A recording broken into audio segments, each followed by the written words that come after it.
and welcome to our podcast, Navigating the Digital World. I'm your host, Roma, and I'm excited to be joined by our other four members of our group, Javel, Marcel, Desiree, and Hyena.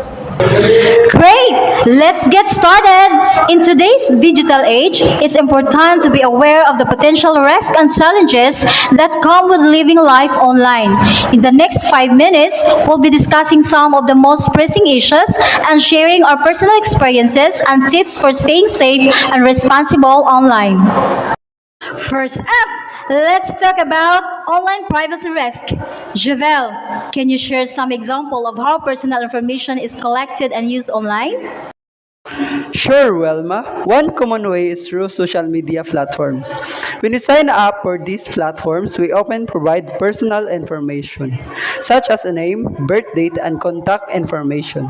This information can be used for targeted advertising and sometimes even sold to third parties without our consent. That's right, Juvel. And it's not just social media platforms. Online shopping websites, search engines, and even smart devices like Amazon, Alexa, and Google Home collect our personal data.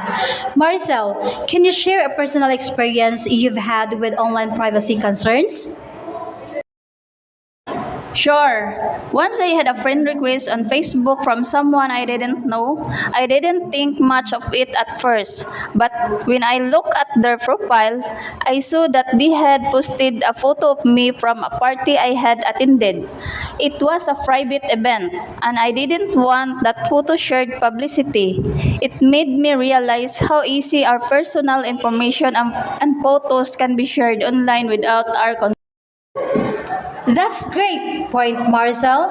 Online privacy concerns can be very personal, and it's important to be mindful of how our information is being used and shared. Hyena, can you tell us a little bit about common online traits and how they can impact individuals? Sure, Wilma. One common threat is phishing scams. These are emails or messages that appear to be from a legitimate source, but are actually attempts to trick us into revealing our personal information or clicking on a malicious link. Another threat is malware, which can be installed on our devices without our knowledge and allow hackers to access our personal information and files. Yeah, those are great examples, Hyena. It's important to be aware of the traits and take steps to protect ourselves. Desiree, can you share some best protect practices for protecting personal and sensitive information online? Sure, one of the most important things we can do is use a strong, unique password for all of our online accounts. We should also enable two factors authentication whenever possible, which adds an extra layer of security to our accounts. Additionally, we should be conscious when clicking on links or downloading attachments from unknown source, as this can be used to distribute malware and viruses. Great tips, Desiree. It's also important to evaluate the credibility of online sources. Juvel, can you share some strategies for distinguishing between reliable and reliable information on the internet? Sure, Wilma. One way is to check the domain name of the website. Com and org are generally considered to be more reliable than, for example, we should also look for sources that are well established and reputable, such as news organization or academic journals. And of course, we should always fact check information before sharing it with others. That's right, Juvel. It's important to be responsible and respectful in our online communications, especially in professional context. Maricel, can you share some strategies of managing and maintaining a positive online presence? Sure, one thing we can do is regularly update our social media profiles and website to reflect our current interests and accomplishment. We should also be mindful of the content we post, as it can be seen by a wide audience and impact our professional reputation. And of course, we also should always respect and professional in our online communication, even when disagreeing with others. Great points, Marcel.